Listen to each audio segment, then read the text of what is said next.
अस्सलामुअलैकुम दोस्तों, उम्मीद है कि आप तमाम लोग खैर आफियत से होंगे और अपने रब की अता करदा नेमतों के शुक्रगुजार होंगे। दोस्तों, जैसा कि हम रोज़ आपके साथ मुख्तलिफ वाक़यात और तमाम तरसानियात और हादसात शेयर करते रहे हैं, आज हमारे पास कुछ मुख्तलिफ और एक से ज़ायद कहानियाँ मौजूद हैं और ये तमाम तर कहानियाँ हम आपके साथ आज गोश गुजार करेंगे, क्योंकि अब जैसे जैसे हम आपके साथ जुड़ते जा रहे हैं और हमारे चैनल मज़ीद ग्रो करते जा रहा है, तो हमारे पास कहानियाँ मज़ीद ज़्यादा से ज़्यादा मौसूल हो रही हैं। तो हमारी कोशिश है कि किसी भी दोस्त की कोई भी ऐसा ख़त, कहानी, मैसेज ना हो जो हम शेयर ना कर पाएँ अपने प्लेटफॉर्म से। तो शुरू करते हैं आज की चंद दोस्तों की कहानी, उन्हीं की ज़बानी। एक दोस्त लिखते हैं कि अस्सलामुअलैकुम। ये कहानी पाकिस्तान के ही एक दूर दराज गाँव की है, जहाँ ज़िंदगी सुस्त और सादी है।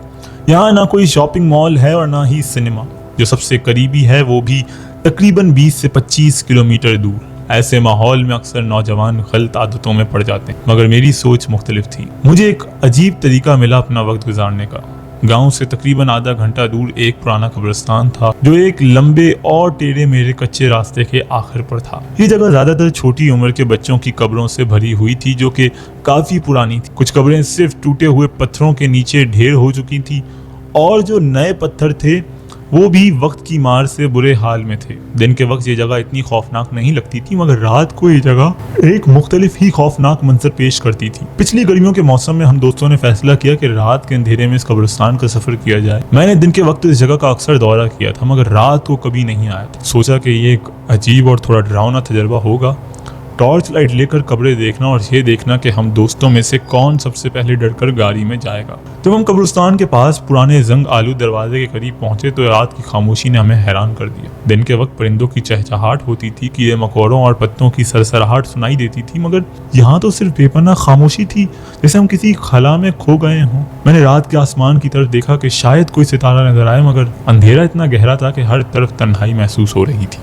मैंने गाड़ी चालू रखी और हेडलाइट्स ऑन रखी, जबकि हम बेमकसद कब्रिस्तान में घूम रहे थे, बस कब्रें देख रहे थे और मजीद डर का एहसास लेना चाहते थे। कोई भी नशे में नहीं था, बस मॉन्स्टर एनर्जी ड्रंक पीने की वजह से सब हद से ज्यादा होशियार हो गए। मैं एक कब्र पर लिखी सबसे पुरानी तारीख ढूंढ रहा था जब मेरे दोस्त अली ने आवाज़ दी कि कौन गाड़ी के पास वापस चला गया है। मैंने पीछे मुड़कर देखा, मगर गाड़ी के पास कोई नहीं था। जब हमने सबसे पूछा तो सब मुख्तलिफ जगहों पर थे, लेकिन अली का कहना था कि उसने साफ साफ एक साये को मुसाफिर सीट के पास देखा था।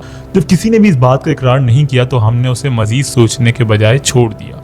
मैं एक कब्र पर पत्थर हटा रहा था, मुझे लगा कि पहाड़ के इस पार जंगल के अंदर किसी बच्चे की हंसी सुनाई दी। मैंने बगैर कुछ कहे फ्लैशलाइट उसकी तरफ की, मगर वहाँ कुछ भी नहीं था। ये देखकर मेरी रूह कांप गई, क्योंकि जंगल इतना खामोश था कि किसी और की मौजूदगी का कोई एहसास नहीं हो सकता था। अली अब भी कब्र के पास था और हसनैन बार के करीब बैठा जंगल की तरफ देख रहा था, जबकि एक और दोस्त वापस मुसाफिर सीट पर जा चुका था, यानी गाड़ी में जा चुका था। ये सबको एक अजीब सी सरगोशी सुनाई दी, जैसे कोई पुरानी धुन बजा रहा हो। सबकी टॉर्चेस एक ही वक्त में एक कब्र पर मुड़ गईं।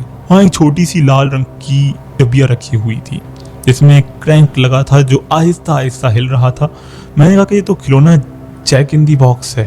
अली ने अपनी फ्लैशलाइट कब्र पर डाली, मगर कोई उसे एक ऐसे बच्चे की कब्र पर क्यों छोड़ गया होगा जो तकरीबन सन 1985 में मर गया था। इससे पहले कि कोई जवाब देता, क्रैंक अचानक तेजी से घूमना शुरू हो गया। म्यूजिक एक अजीब तरह से बिगड़ने लगा और फिर अचानक जैक इन दी बॉक्स का जोकर बाहर निकल आया। हम सब एकदम पीछे हट गए। क्रैंक जो आहिस्ता आहिस्ता हिल रहा था अचानक हेलीकॉप्टर की तरह गोल गोल घूमने लगा। ये देखकर हम सब डर गए और फौरन वापस गाड़ी की तरफ भागे।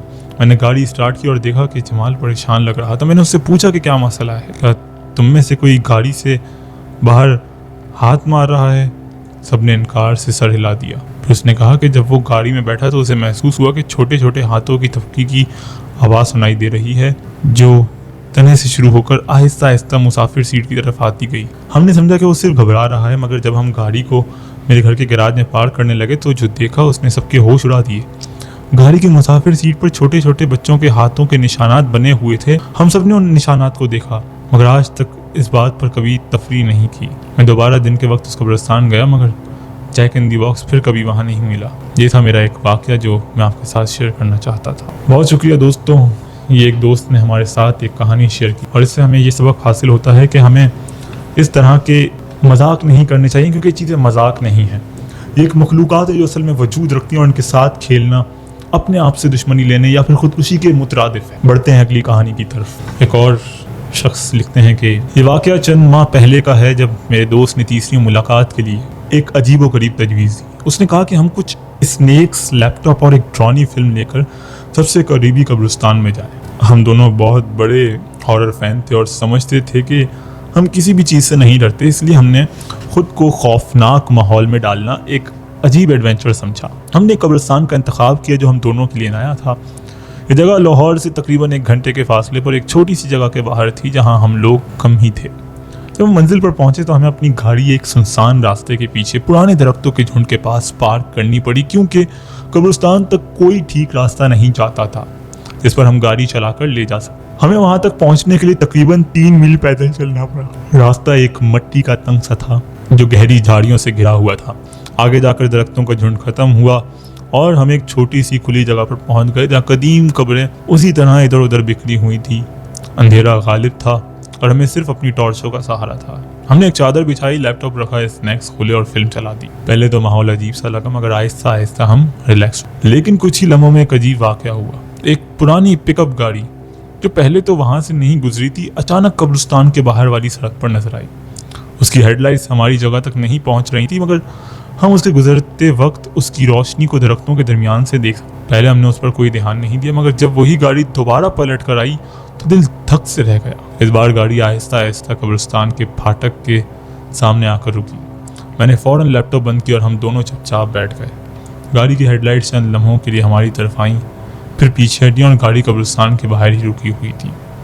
हमें समझ नहीं आ रहा था कि इस आदमी ने हमें देखा है या नहीं, और अगर देखा है तो इसका इरादा क्या है। मैंने अपने दोस्त से कहा कि हम यहाँ से निकलते हैं और उसने फ़ौरन हाँ कर दी। लेकिन जैसे ही हमने सामान समेटना शुरू किया, गाड़ी की हेडलाइट्स बंद हो गई और सब कुछ अंधेरे में डूब गया। हम दोनों चुपके से नीचे बैठ गए, एकदम बेहरकत। हम ये भी नहीं समझ पा रहे थे कि गाड़ी में कोई आदमी भी है या नहीं, या फिर वो सिर्फ हमें डरा रहा है। वापस जाना भी मुश्किल था क्योंकि हमें उसकी गाड़ी के पास से होकर ही जाना पड़ता, और जंगल से निकलने की कोशिश करते तो आवाज़ होती और हम खो भी सकते थे। कुछ देर तक चुप रहने के बाद मैंने सोचा कि शायद गाड़ी का ड्राइवर सो गया है या फिर कोई अंदर किसी बात कर रहा होगा। मैंने अपने दोस्त का हाथ दबाया और इशारे से कहा कि हम आहिस्ता आहिस्ता रास्ते की तरफ चलें। बहुत एहतियात से हम एक कदम रखते हुए रास्ते की तरफ बढ़ने लगे। जैसे ही हम उस गाड़ी की रोशनी से बाहर आए, हमने अपनी रफ्तार थोड़ी तेज़ कर दी, मगर दिल की धड़कन बढ़ गई थी। हम सिर्फ आधा मील ही चले थे कि अचानक जंगल के किसी कोने से एक औरत की चीख सुनाई दी, और वो चीख इतनी जोर से आई थी कि हम दोनों एकदम रुक गए। और उसके फौरन बाद एक गोली चलने की आवाज़ आई। हम दोनों एकदम होश खो बैठे और बगैर कुछ सोचे समझे भागना शुरू कर। रास्ते पर आकर मैंने अंदाज़ा लगाया कि अगर हम इसी रफ्तार से भागते रहे तो कुछ ही मिनटों में गाड़ी तक पहुंच सकते हैं। मगर फिर अचानक मैंने अपने दोस्त का हाथ जोर से खींचकर उसे रोका। मैंने उससे कहा कि हमें छुप जाना चाहिए। अगर वो पिकअप ट्रक हमारी तरफ आ रही होती तो वो हमसे पहले रास्ते पर होती और हमें देख सकती, और अगर हम अपनी गाड़ी तक किसी तरह पहुंच भी जाते तो भी उस आदमी की नज़र हम पर पड़ सकती थी और फिर हम किसी भी सूरत बच नहीं सकते थे। मेरा दोस्त पहले तो समझ नहीं पाया, मगर जब मैंने दोबारा समझाया तब हम फ़ौरन रास्ते के किनारे झाड़ियों में घुस गए। हमने अपनी चादर अपने ऊपर डाली और नीचे लेट गए। ज़मीन गीली थी और नीचे से हमें गीली मिट्टी महसूस हो रही थी। मेरा दोस्त सांस लेने की कोशिश कर रहा था, मगर डर की वजह से उसकी सांस तेज़ थी। मैंने उसके बालों में हाथ फेरा ताकि वो थोड़ा सुकून पा सके। कुछ ही देर बाद मेरी सोच सच साबित हुई। वो गाड़ी वाकई वापस आ रही थी। हमने उसकी हेडलाइट्स देखी जो आहिस्ता आहिस्ता रास्ते से गुजर रही थी। फिर एकदम उसने ब्रेक लगाई और रिवर्स में आकर वहीं रुक गया। मेरी सांस निकलने वाली थी, मगर मैंने अपनी सांस दबाए रखी। वहाँ मैं अंधेरे में पड़ा रहा कि गाड़ी का आदमी नीचे न उतरे। कुछ देर बाद गाड़ी आहिस्ता आहिस्ता आगे बढ़ गई और रात की खामोशी वापस छा गई। लेकिन हमने अब भी हरकत नहीं की। हमें डर था कि अगर इस आदमी ने हमें देख लिया तो वो शायद पास ही कहीं छुपा हमारा इंतज़ार कर रहा हो। शायद रात भर हम वहाँ छुपे रहे, कभी सो जाते कभी जाग जाते। जब सुबह होने लगी तो हमने सोचा कि अब वक्त हो गया है कि निकला जाए। जैसे ही मैंने उठने की कोशिश की, अचानक करीबी जंगल से एक मोबाइल की घंटी बजने लगी। वो आवाज़ इतनी साफ थी जैसे कोई सिर्फ कुछ मीटर दूर हो। वो मोबाइल सिर्फ 2 दफ़ा बजा और फिर बंद हो गया। हम दोनों वहाँ सीधा लेटे रहे। सांस तक लेना मुश्किल हो गया था। उस वक्त कुछ घंटों के इंतज़ार के बाद जब रास्ते पर आम गाड़ियाँ गुजरने लगी तब जाके मैंने हिम्मत की और उठ गया। मैंने अपने दोस्त को कहा कि तुम इधर ही बैठे रहो। मैं ख़ुद अपनी गाड़ी तक गया ताकि देखूं कि वहाँ कोई है तो नहीं। जब सब कुछ ठीक लगा तो उससे आवाज़ दी और फ़ौरन गाड़ी में बैठे और सीधा पुलिस स्टेशन पहुंच गए। मट्टी और गंदगी से लिथड़े हुए थे, मगर जब हमने पुलिस को सब कुछ बताया तो वो कब्रिस्तान गए, मगर उन्हें कोई लाश या खून का निशान नहीं मिला। आज भी मुझे समझ नहीं आता कि इस रात हमारे साथ क्या हुआ था, वो गाड़ी वाला आदमी कौन था, वो मोबाइल फ़ोन की घंटी क्यों बजी थी। लेकिन एक बात ज़रूर है कि उस रात के बाद हम सिर्फ घर के अंदर बैठकर हॉरर मूवीज़ देखते रहे। उसके बाद हमने कभी कोई ऐसा प्लान नहीं बनाया। यही था मेरा एक वाक़या जो आपके साथ शेयर करना चाहता था। बहुत शुक्रिया मेरे दोस्त, और वाकई आपका वाक़या हम सब के लिए नसीहत आमेज़ है, क्योंकि आज के हमने एक और ख़ास बात है कि कहानियाँ इसलिए चुनी क्योंकि ज़्यादातर कहानियाँ कब्रिस्तान के हवाले से ही हैं। जो इस तरह के एडवेंचर्स के शौकीन दोस्त होते हैं और अपनी ज़िंदगी को खुद अपने हाथों से मुश्किल बना बैठते हैं। मैं बार बार कहता हूँ कि ये कोई मजाक नहीं है, मखलूक़ात वजूद रखती हैं और इसीलिए हमें इनसे महफूज रहना चाहिए। एक और कहानी और आज की आखिरी कहानी हम आपके साथ शेयर करते हैं। ये कहानी हमारे साथ एक बहन ने शेयर की है। वो लिखती हैं कि शादी से पहले की गर्मियों के दिनों में मैं अपने शहर लाहौर वापस आई ताकि अपनी पुरानी स्कूल की दोस्तों के साथ वक्त गुजार सकूं। मैं अपनी सबसे अच्छी दोस्त के घर रही जो अभी तक खैर शादीशुदा है। स्कूल के दिनों से लेकर हमारी ग्रेजुएशन तक हम एक दूसरे के बहुत करीब रहे थे। एक रात हम उसके घर के बेसमेंट में बैठे पुरानी यादें ताज़ा कर रहे थे जब उसने अपनी पुरानी डायरी निकाली। उस डायरी में हमने एक फहरिस्त लिखी थी जो हम शादी से पहले करना चाहते थे। ज़्यादातर चीज़ें सफ़र और मज़ीद तरीक़ों से ज़िंदगी जीने के मुताल्लिक़ थी जो हम पहले ही कर चुके थे, मगर एक बात जो अब तक रह गई थी वो थी लाहौर के एक पुराने कब्रिस्तान, सब्ज़ औरत वाले कब्रिस्तान में रात के अंधेरे में अकेले जाकर उसका मुशाहिदा करना। जब हम छोटी थी हमें पैरानॉर्मल चीज़ों में दिलचस्पी थी। हम पुराने और सुनसान मकानात देखने जाती थी, तस्वीर लेती थी और आवाज़ें रिकॉर्ड करने की कोशिश करती थी।